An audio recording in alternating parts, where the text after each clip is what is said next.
Hi dear friends, click on the like button and the subscribe button, hit the bell icon and don't forget to follow me on Instagram. Hi guys and welcome to another vlog. I am finally riding this motorcycle, the Yamaha R15 version 3, and straight away let me tell you, these headlights look very nice, slimmer lights, twin lights, and there's this fake air intake over here, ram air intake. It's fake, it doesn't do anything at all. The motorcycle looks really nice and beefy. The design, they've actually nailed it completely yet again, and they always nail it with the design of the motorcycle, especially the R15. So it's inspired from the R1 as well as the R6, and there's certain elements which make it stand out even more. And finally the front of this motorcycle and the rear of this motorcycle match. So the rear design is also beautiful. See how the grab rails have been integrated beautifully on this motorcycle. I mean, it just looks very nice. And finally the pillion seat isn't like you're sitting on the 15th floor of the motorcycle, so it's much better than before, but still it's not the most comfortable. In terms of the seat itself, the seat height has been increased, so now it also suits me. Earlier in the R15 I used to feel very cramped. The tank looks more muscular than before, but the tank size has been reduced by 1 liter. Now it's 11 liters.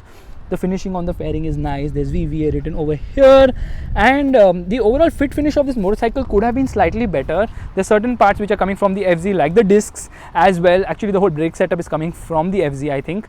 Meanwhile the switchgear is also from the FZ25, which kind of feels cheap on a premium 150cc motorcycle. Now the person whose motorcycle this is a Rossi fan, so you can see 46 Go Yamaha over here, Yamaha keychain and stuff like that.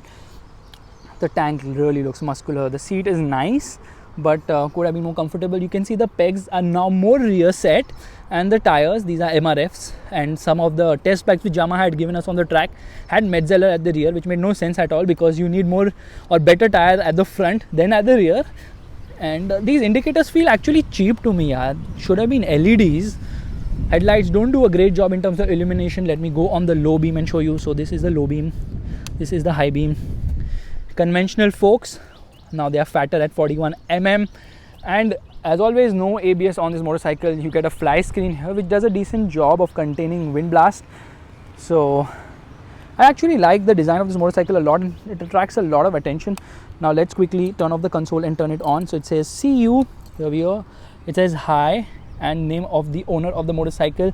This is the shift light which is in white, and it gets a slew of stuff. Now let me just change position because there's a lot of shadow which is coming. Now this is slightly better, yes. So you can see there's a gear position indicator on the top, there's a tachometer below that, and speedometer and fuel meter over here, Yamaha written over here, and you can toggle through this. So it will tell you mileage in liters per 100 kilometers. Right now it's saying 45 kilometers per liter, and yeah, that's it, 2.2 45. So this is the average speed, and this is the odometer. There are twin trip meters. There's also a clock on offer, but unfortunately you have to toggle through this switch, so at the same time you really cannot see the time as well as say the trip meter or the odometer. Gear position indicator is a nice touch, and overall the motorcycle actually looks phenomenal.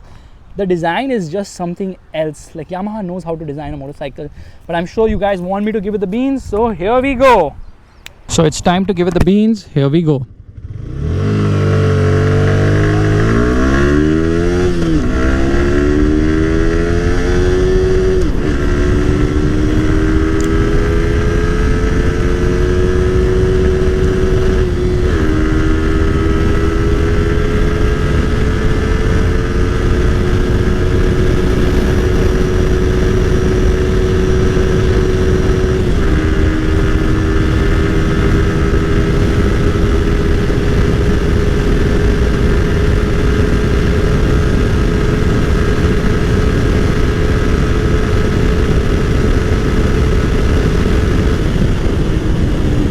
Well, this motorcycle feels so good to ride. The engine is just fantastic. So hi guys, I'm back onto the motorcycle after giving you a quick glimpse about the design of this motorcycle. So the R15 version 3 gets an all-new engine. I am lying, it doesn't get an all-new engine. Basically it's the same old engine which has been worked upon, and gets a lot of new internals, and that's something which really makes a big difference. So the displacement has gone up to 155cc, it gets variable valve actuation, and power has also gone up. So this one now produces 19.3 PS of power at a later 10,000 RPM. Meanwhile, the old one produced 17 PS of power at 8,500 RPM. Torque output is the same as before, which is 15 Newton meters. But again, torque output, the peak torque comes in later at 8,500 RPM compared to 15 Newton meters at 7,500 RPM on the older motorcycle, the version 2. So as you can see, in terms of output numbers on paper, yes, everything comes in later, but trust me, there is a trick over here.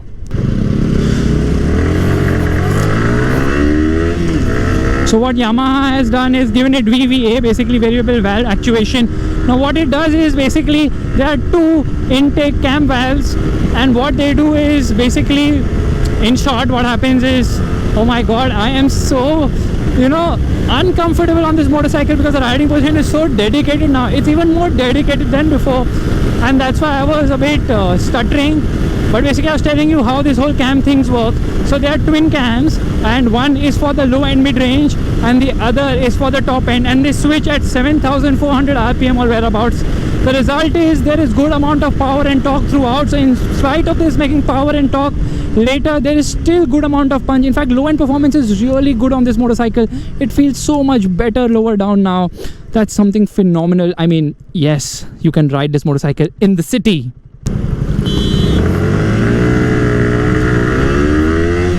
The sound from this motor is so good now. I mean, the intake noise seems similar to the version 2, but the exhaust note has drastically improved. Redline comes at 11,500 RPM. There's good amount of low end punch as well.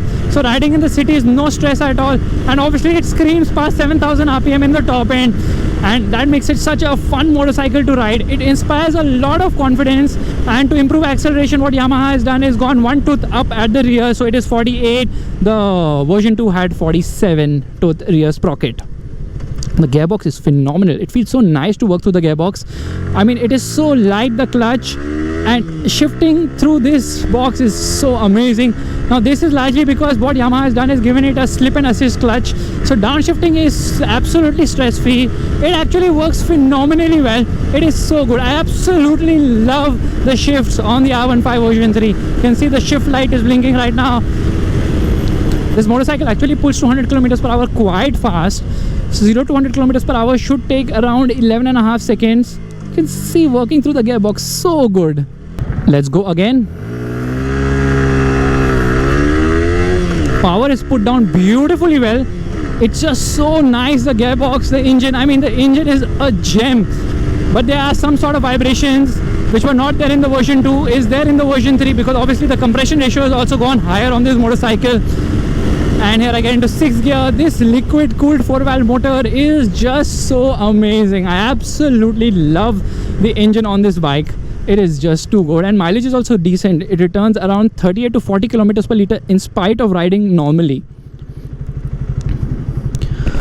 Now obviously you can improve the mileage on this particular machine, because if you ride it sanely, it will give around 45 kilometers per liter. Yamaha has made multiple changes to the geometry of this motorcycle. So the rake at the front has been increased, the trail at the rear has been decreased, the wheelbase has been shortened by 20 mm, and the pegs are now rear set for the rear set. So as like I told you, that you are actually pushing towards the handlebar further, because, or rather the clip-on bars further, because it's more dedicated, the riding position. But that's fine because it inspires a lot of confidence. Somehow the front isn't as tight as before. The suspension is now stiffer, definitely, especially at the rear, which takes a toll on the ride quality. The V2 was much more compliant. This one feels good on good roads, but on bad roads you can feel a lot. And the suspension isn't the best in terms of ride quality. It obviously doesn't get upside down forks, but still, honestly, it could be more compliant. And the front kind of feels loose. I mean, there's not that much amount of front end feel as that was there on the V2. But the good thing is, this particular motorcycle, the version 3, feels more light and nimble and more flickable, which will make it a breeze to ride in the city, coupled with the fact that this has phenomenal low end performance when compared to the version 2.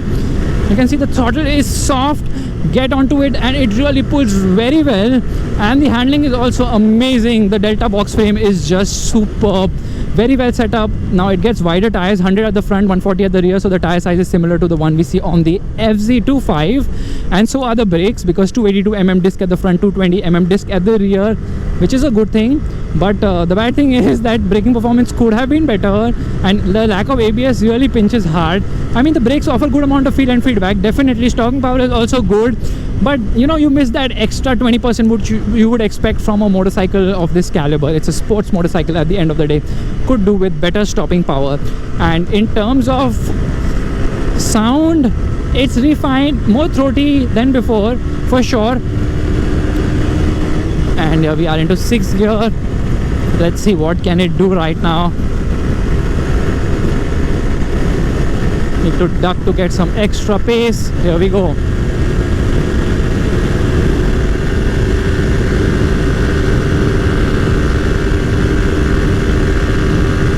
Well, I think that's about it. 132. Will it do any more? 133. Wind blast is well contained, you know, the visor actually works. 134, 135, come on! 136, 137. Come on, R15, come on, version 3, come on, your version 3. Yeah, that's about it. If I ducked any further, I think I would have gone into the tank, which by the way is now smaller at 11 liters. It's so much fun to ride the R15. It gives you the big bike feel, and the seat height has also been increased to 815mm. The ground clearance has been increased by 10mm. I don't know why, but it really didn't need it, because even the old bike never really touched, even on the worst of speed breakers. So a lot of changes on the R15 version 3, but is it worth the asking price? Now the asking price has gone up by rupees 6,000 to 7,000 rupees, which means that it's not a drastic increase in terms of pricing for what it offers now. But remember one thing, the R15 has always been a pricey motorcycle, and the version 3, well, the lack of ABS kind of pinches, and the on-road price of rupees 1.46 lakhs makes it expensive. But you really can't, you know, argue against that fact, because there's no other motorcycle which offers the same levels of thrill and performance at this price point. Obviously the FZ25 costs rupees 10,000 cheaper, is faster, but doesn't have the same dynamic ability or the visual appeal. I love certain parts about the R15 version 3. I love the dash. The riding position is actually better for me, because on the version 2 I felt very cramped. In this I'm slightly better, but you know, the riding posture is more dedicated, which is taking a toll on my back already on this short ride. Gearbox is just lovely. It's like love at first click. That's how good the gearbox is. Now the weight of this motorcycle has gone up by 3 kgs, and you really don't feel it. It actually feels so nimble. The mirrors are absolutely useless. Nothing can be seen there. Absolutely nothing.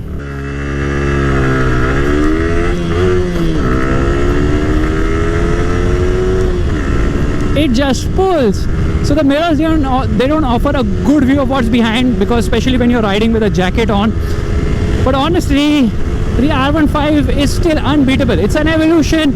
It's not a revolution over the version 2, but it is still a fantastic machine. It looks gorgeous, rides well, handling is superb. It's just a phenomenal machine. And if you don't mind the backaches or the wrist pains or the fact that a pillion won't be comfortable on it, yes, it's more comfortable for a pillion when compared to the version 2. But if you don't mind all that, close your eyes and get the R15 version 3. It is still an unbeatable machine. This one is the best R15 of the lot, and I will only wait till ABS comes, because that will make this a perfect sports motorcycle for the youth. So guys, if you like this video, you know what you have to do. Give it a thumbs up, that's a like button, and also subscribe to the channel. I will see you guys in the next video real soon. Bye bye.